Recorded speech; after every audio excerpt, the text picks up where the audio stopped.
আসসালামু আলাইকুম বন্ধুরা আজকে একটি চায়না ব্র্যান্ডের সার্কিট নিয়ে আসলাম। তো এই সার্কিটটির প্রবলেম হচ্ছে পাওয়ার প্রবলেম এবং লো ভোল্টেজ এবং হাই ভোল্টেজ। তো সবগুলো ভোল্টেজ একই সাথে আপনাদেরকে দেখাবো কাজটি করে কি সমস্যার জন্য এটা হয়। এটা আইসি নাম্বার TDA 1215 তো পাওয়ার সাইড থেকে দেখাচ্ছি বন্ধুরা, দেখুন কোনো ধরনের কিন্তু কোনো পাওয়ার কিন্তু নেই। তো আমরা পাওয়ার সাইডে যাব বন্ধুরা, 180 ভোল্ট পাচ্ছি। 180 ভোল্ট কেন ক্যাপাসিটার পাচ্ছি, 260 ভোল্টের কাছে কেন 180 ভোল্ট পাচ্ছি বন্ধুরা দেখুন। তো আমরা এসি সাইডে দেখব বন্ধুরা, এসি সাইডে 220 ভোল্ট 220 ভোল্ট পেলাম। তো আমরা কেন ফিল্টার ক্যাপাসিটারে যে বন্ধুরা এত কম ভোল্ট পাচ্ছি, দেখুন কোনো ভোল্টেজই নেই। তো আমরা এক চান্সে ভেবে নিলাম বন্ধুরা এই সমস্যাটা কোথার থেকে হয়, যে ফিল্টার ক্যাপাসিটারটি আছে এই ক্যাপাসিটারটির জন্য কিন্তু এই সমস্যাটা হয়। তো আপনারা অনেকেই জানেন না, যার কারণের জন্য কিন্তু অনেকেই বিভ্রান্তিতে পড়ে। তো যার কারণের জন্য আমি দেখুন কাজটি করে নিচ্ছি, আপনারা মনোযোগ সহকারে দেখবেন। ভিডিওটা টেনে টেনে দেখবেন না, টেনে টেনে দেখলে কিন্তু কোনো কিছুই বুঝতে পারবেন না বন্ধুরা। তো দেখুন যে ক্যাপাসিটারটি ছিল আমাদের বন্ধুরা 450 ভোল্ট 150 ইউএফ, তো আমরা লাগাচ্ছি 450 ভোল্ট 220 ইউএফ। তো এম্পিয়ার একটু বাড়বে, সমস্যা নেই বন্ধুরা, তবে অনেকটা টেকসই হবে, কারণ ফিল্টার ক্যাপাসিটারের জন্য অনেক কিছুই আপনার যেমন সব কিছুতেই কিন্তু লোড একদম পারফেক্ট থাকে এবং ক্লিয়ারলি হয়, যার কারণের জন্য ফিল্টার ক্যাপাসিটারগুলো অবশ্যই ভালো মানের দিতে হবে। এখন ভোল্টেজটি মেজারমেন্ট করে দেখবো বন্ধুরা, 260 ভোল্ট কিন্তু আমরা পাইছি এই জায়গায়, দেখুন এই যে ফিল্টার ক্যাপাসিটার কিন্তু 260 ভোল্ট পাইছি। তার মানে কি বুঝলাম, সবশেষে বুঝলাম যে আসলে সমস্যা পাওয়ার সাইডে দেখবো। এখন এখানে ভোল্টেজ আছে, আমরা 13 থেকে 14 ভোল্ট যেখানে যা পাবো সেখানে আছে কিনা দেখবো। এখানে 13 ভোল্ট আছে বন্ধুরা, ভালো করে দেখাচ্ছে, হ্যাঁ এখানেও আছে। তো আমরা এখন যে কাজটি করব, এখানে দেখুন এখানে শর্ট দেখাচ্ছে বন্ধুরা। তো তার আগে আমরা অনেক সময় শর্ট দেখায় আউটপুট ট্রানজিস্টরের জন্য শর্ট দেখায়, তো আমি ভালো করে মেজারমেন্ট করে নিচ্ছি। তো এখন দেখব আউটপুট ট্রানজিস্টরটি ঠিক আছে বন্ধুরা। তো এখানে কি সমস্যা, এখানে শর্ট দেখাচ্ছে বন্ধুরা। তো তার মানে ডায়োডটি মনে হচ্ছে যে আমরা শর্ট পাচ্ছি। তো শর্ট যদি পেয়ে থাকি তো সেই ক্ষেত্রে কিন্তু আমরা যে কাজটি করব, আমরা কিন্তু ডায়োডটি ওপেন করে নেব বন্ধুরা। ওপেন করা শেষ, আমরা ডায়োডটি এখন খুলে নেব। তো খুলে নেওয়ার পর আমরা মেজারমেন্ট করে দেখব বন্ধুরা, B+ ভোল্টেজের 110 ভোল্টের যে ডায়োডটি থাকে সেই ডায়োড একদম শর্ট দেখতেই পারলেন বন্ধুরা, এই যে একদম ফুল শর্ট।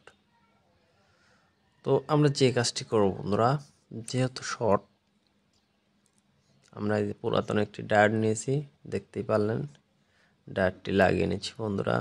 তো বন্ধুরা দেখুন ডায়োডটি লাগানো শেষ। তো এখন ঝালাইটি দিয়ে নেব বন্ধুরা, দেখুন ঝালাই দেওয়ার পরে অবশ্যই ভিডিওটা ক্লিয়ারলি দেখবেন বন্ধুরা, টেনে টেনে দেখলে কিছুই বুঝতে পারবেন না। আপনারা টেনে টেনে দেখেন। B+ ভোল্টেজ এখন মেজারমেন্ট করে দেখাবো, দেখুন লাইনটি দিয়ে নেব বন্ধুরা। তো দেখুন বন্ধুরা হাই ভোল্টেজ হয়ে যাচ্ছে, আমি কিন্তু লাইন অফ করে অন করে ফেলছি, কেননা অন করে অফ করে ফেলছি কেননা অনেক সময় কিন্তু আমাদের এত ভোল্টেজের কারণে কিন্তু আমরা কিন্তু সব সময়ের জন্য কিন্তু পাওয়ার ট্রানজিস্টরটি কিন্তু নষ্ট হয়ে যায়। তো বন্ধুরা আমরা দেখব 18-15 ট্রানজিস্টরটি ওপেন করে দেখব, অক্টোকাপলারটি ওপেন করে দেখব যে এগুলো ঠিক আছে কিনা। ওপেন না করলে কিন্তু এটা মাপে ঠিক দেখায় না। এটা ঠিক আছে বন্ধুরা, এই সাইডে এটাও ঠিক আছে বন্ধুরা, একদম 100% ঠিক আছে, ওকে আছে। 18-15 ওকে আছে বন্ধুরা। তো আমাদের পাওয়ার সাইডে সমস্যা বন্ধুরা, যা বুঝতে পারলাম দ্বিতীয় স্টেপে কোনো সমস্যা নেই বন্ধুরা, আমাদের প্রথম স্টেপে কিন্তু কোনো প্রবলেম আছে হয়তো কোনো জায়গায়। তার আগে আমরা আর একটি ট্যান্ডেস্টার ওপেন করে নিচ্ছি 3807 এই ট্যান্ডেস্টারটি কিন্তু অনেক ক্ষেত্রে মাপে ঠিক দেখায় কিন্তু কাজের বেলায় হয় না। তো মাপ দিচ্ছি দেখুন বন্ধুরা, এই যে বন্ধুরা দেখুন এক সাইডে শর্ট দেখাচ্ছে, এক সাইডে কেন শর্ট দেখাচ্ছে সেটা দেখবো আমরা। এটা খুলে নেবো, একবারে খুলে নেব, খুলে নেওয়ার পরে আমরা যে কাজটি করব দেখুন, এই যে বন্ধুরা দেখুন, এই যে 3807। তো আমরা এই ট্যান্ডেস্টারটি মেজারমেন্ট করব। এক সাইডে কোনো মাপ নেই বন্ধুরা, এই সাইডে মাপবো বন্ধুরা ফুল শর্ট। আমাদের এই সাইডে কোনো কালেকশন নেই বন্ধুরা, এই সাইডে ফুল শর্ট। এই দেখুন এই সাইডে কালেকশন নেই, ফুল শর্ট, কিন্তু কালেকশন কিন্তু আমরা দুইটাতেই পাবো। তো দেখুন আমরা আর একটি 3807 নিয়ে নিলাম। এই যে বন্ধুরা এখানে মাপ আছে, আমরা ভালো করে আপনাদেরকে দেখাচ্ছি, এই যে এইভাবে মেপে দেখাচ্ছি। এই যে বন্ধুরা অ্যাকুরেট মাপ, এটাতেও তাই থাকবে, এই দেখুন। তো তার মানে কি বোঝা গেল, এই 3807-এর জন্য কিন্তু আপনাদের পাওয়ারটি কিন্তু একদম হাই হয়ে যাচ্ছে। তো এই হাই ভোল্টেজটি কিন্তু শুধু এই একটি কারণে হতে পারে না, অনেক ধরনের রোগ এখানে জমে আছে, যার কারণের জন্য এই সমস্যাটি হয়।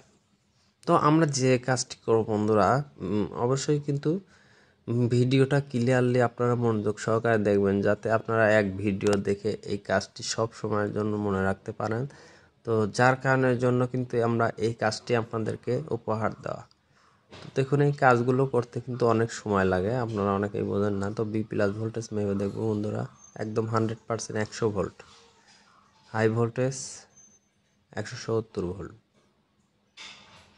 তো 170 ভোল্ট কিন্তু এখানে আমরা পেলাম, এখানে 100 ভোল্ট পেলাম, 170 ভোল্ট পেলাম। স্ক্রিনে যাবো, স্ক্রিনের কী অবস্থা বন্ধুরা দেখুন সেট ইজ ওকে হয়ে গেছে বন্ধুরা। আজকের মতো বিদায় নিচ্ছি, ভালো থাকবেন, আল্লাহ হাফেজ।